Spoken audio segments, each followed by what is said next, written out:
not the time to rest. Scripture now says this is not your rest. When you read Philippians chapter 3, it says, for our conversation is in heaven. Gone. When you look up conversation, it means citizenship. This is how we rest. God. We citizenship is in the kingdom. You understand? First Corinthians 15 and verse 34. He said, awake to righteousness and sin not, for some have not the knowledge of the hour. I speak this to your shame. God, some have not the knowledge of the Lord, and I these people who are outside here. They don't know the knowledge of Yahweh Ba'Shem Yahushai. They don't know sexing an ex-man is a wrong thing, because them feeling that because the pastor in the church say you could go ahead and do it. The pastor in the church says it's a good thing. The Catholic church says it's a good thing. The Pope in no objection to it, so them feel like a good thing to sex an ex-man. They don't have the knowledge of the Lord. Pope say if a man love an ex-man, he can't judge. He can't judge. But he's supposed to be the father of some kind of... Representing God. He's supposed to be representing the Most High. The vicar of Christ as the caller. Fuck. This devil, hey, he's the fucking devil, and you have a Ba'Shem Yahushai coming to bring you down. Right. You understand? That is what it is.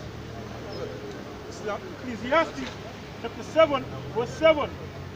Surely oppression maketh a wise man mad. Now Jake like to call yourself wise.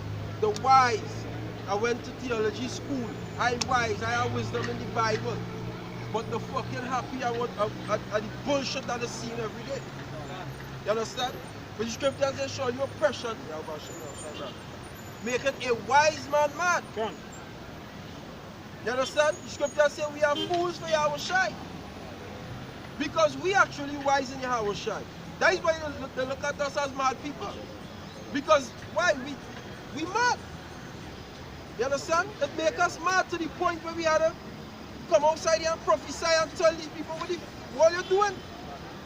What you doing? Because we are now pressured, it make we wise. The Lord make we wise to understand, hey, you are now pressured, and we come outside here and preach. You understand? To look like fools for Yahushai's sake. We actually look like mad people to these fucking stupid ass people outside here who don't know the hand from the foot. They don't know the hand from the foot, but they will look at me and say we mad. Yeah, we mad. We pissed the fuck off of the shit what's going on in the system. We pissed off. Every day we had to see a faggot holding on walking with our next faggot, talking. And nobody telling them nothing because why? It's all good. And the people who are supposed to be upholding the law, like the police, the army men, all of them okay with homosexuality. All of them okay with adultery. All of them okay with drug selling, because these police men and them know who the hell selling the drugs, they know who the criminal is, who the gunman is, they know all of that. You understand? But they ain't going to do nothing about it because they're getting a freaking salary when the month comes. And you might be living in a neighborhood with this shit going on, and you unsafe in your neighborhood because them ain't doing the job properly. All of these things is oppression. And that is why I say, surely oppression make it a wise man mad. Now if Jake was wise or had any sense of wisdom, and the scripture said the beginning of the Lord, the fear of the Lord is the beginning of wisdom. If they had any sense of wisdom, they would understand, wait boy, now man, you are now pressure. Let me turn back to the Lord. Let me seek what the Most High say to do. And then I'll come outside here and preach the gospel of Yahushai.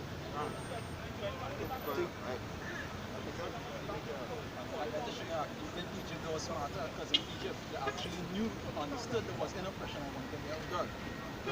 So they Well, let's see, read people, let's see if my people will happen and come back and still read the language.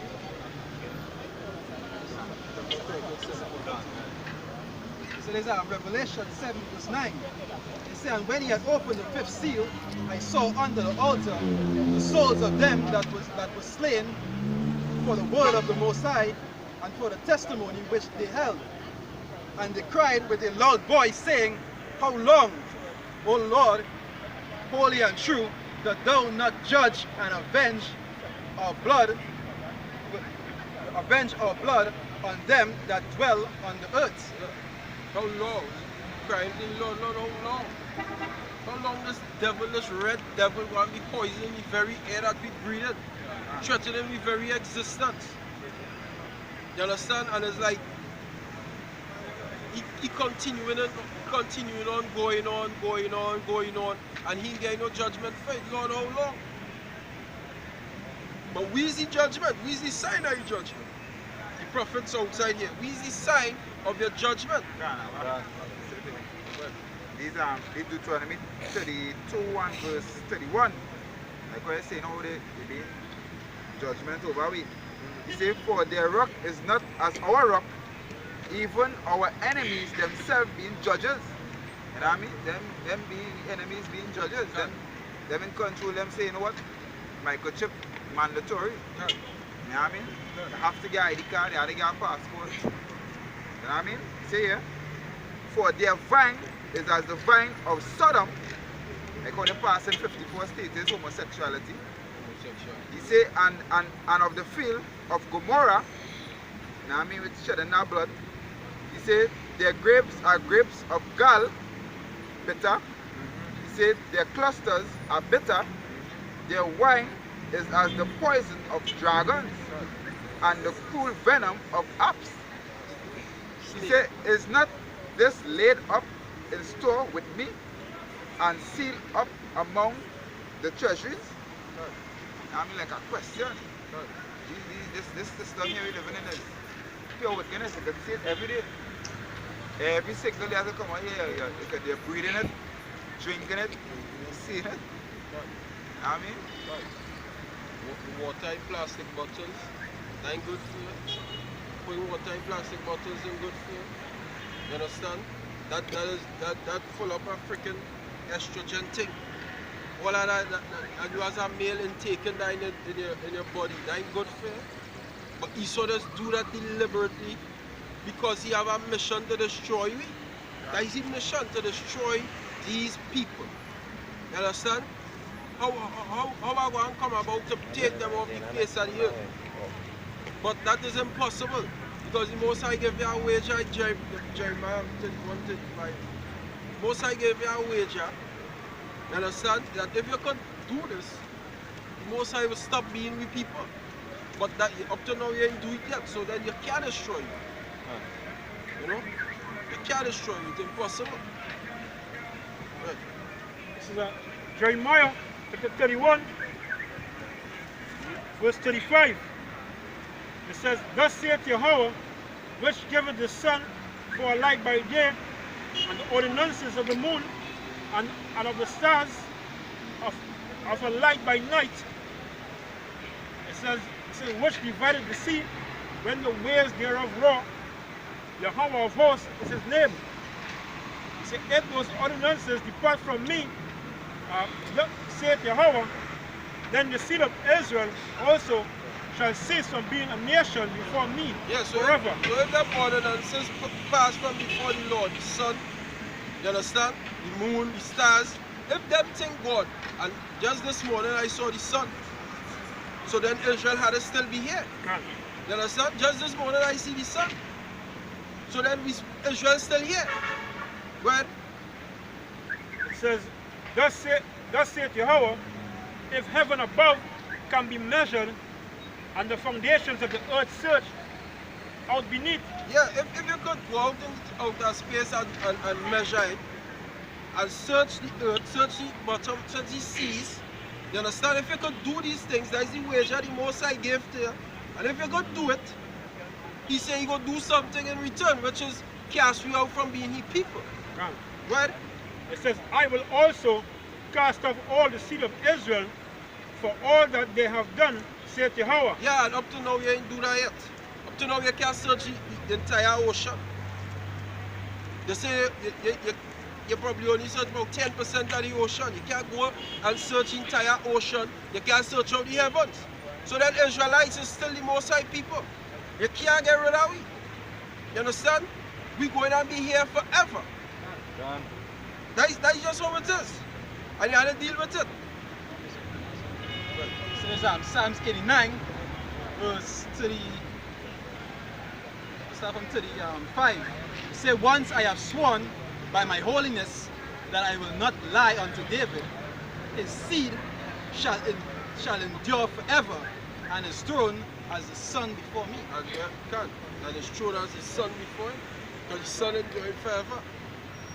You understand? And that's how Israel going to be. So remember the Sirach 37:25. That's how Israel going to be. You understand? That's how Israel is actually. We endure forever. Scripture says there is no end of all the people. So these people who say these Egyptology are souls who say that Israel never existed is the talking madness. The talking madness. Israel existed. Israel's still here. Isaiah Israel. Right. So Israel's still here. Right. Alright, it says Sirach 37 verse 25. It says the day of the life of man may be numbered, but the days of Israel are innumerable. Yeah, the days of Israel are innumerable. You can't number with days. Because we're going to be here forever. You understand? Israel is here forever and ever and ever. So that is why the kingdom going to be for us. Because why? They say righteousness is immortal. And Israel is the righteous people. You understand? So if righteousness is immortal, it only makes sense that the righteous people going to be here forever. Because them going to be ruling the kingdom. And it had wicked kingdoms on the earth. Like the Babylonian kingdom, the Medo-Persian. If their kingdom was righteous, it would have stand forever. But their kingdom wasn't righteous. But we represent righteousness on the earth. So that is why we kingdom going to be forever and we going to be forever as a people. You understand? What's that? What do you think? Yeah, go on. I'm a precept here. These are Romans 11 verse 1. I say then, had God cast away his people? God forbid. For I am also an Israelite of the seed of Abraham, of the tribe of Benjamin. God, the Most High never cast away people, so you have to get that, people have to get that thought out of their head that Israel is not in existence no more. The righteous people will be here because righteousness is immortal. If Israel is here, how the hell righteousness is going to be on the earth? Through who? Esau? Through who? Moabites? Through who? The Ammonites? The Ishmaelites? So then to say then with the balance, so like the balance considering negative and positive. Who want to bring the positive? God. Because everywhere turn is negative, where you go see the positive then? God. Positive had to be Have to be around. Positive had to be around. And all Israelites do, if they're in the right mind, is push positivity. And all Israelites do if they're in the right mind. Push a positive vibration on the earth. So Isaiah 1 verse 10, it says, yet the number of the children of Israel shall be as the sand of the sea, which cannot be measured or numbered. And it shall come to pass that in the place where it was said unto them, ye are not my people, there it shall be said unto them, ye are the sons of the living power. God, so scripture say Israel will be at the sand of the sea, which cannot be measured or numbered. You can't put a number on it. You go stay whole, you go stay until you turn greater number of Israel. Because we scattered throughout the four corners of the earth. And even the people on that side alone, you can't number. And then at that seed, who don't even look like the people on that side, who is Israelites, you can't even number them. You understand? And they say what? In the place where it was said unto Israel, ye are not my people, which is over here in Babylon, because this is the only place where we lost our identity. All the other various captivities, we had the identity. We know we was Israelites in the Roman Empire. We know we was Israelites in the Greek Empire, the Babylonian Empire. We know we was Israelites. In the place where it was said unto them, there is not my people. Over here is the only place it was said unto we is not God people. We is niggers and specks and wetbacks and Latinos and Africans. This is the only place it was said unto we is not God people. You understand? That is why it say that. It say what? In the place where it was said